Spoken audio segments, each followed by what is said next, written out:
Welcome. If you've ever tried to quickly find your most important emails, specifically those that are starred and have video attachments, today's guide will make it simple. By the end of this video, you'll know how to zero in on those starred emails with videos in just a few taps, right from your Android or iPhone. Let's get started. First, unlock your phone and open the Gmail app. The Gmail icon is usually found on your home screen or in your list of apps. Tap to launch it. Once Gmail is open, look at the top left corner of your screen. You'll see the familiar menu icon, which looks like 3 horizontal lines. Go ahead and tap on that to open the side menu. From the menu options, select Starred. This will take you to a dedicated section showing only your emails that you've starred, making it much easier to find the important messages you need quickly.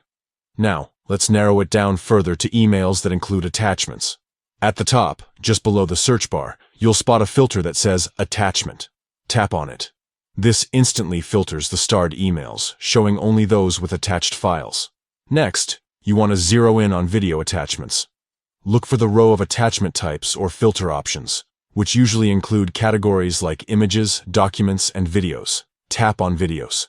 Instantly, Gmail will display only your starred emails that contain video files as attachments. That's it. Now you're looking at just the emails you've starred that also have videos attached. This focused view can help you save time, whether you're searching for a memorable clip a friend sent, an important work presentation, or any video you can't afford to lose in a crowded inbox. Remember, you can use these steps anytime you want to quickly locate your most important video attachments without endless scrolling or searching. Make it a habit to star emails you know you'll want to find again, and let Gmail do the organizing for you. Thanks for watching.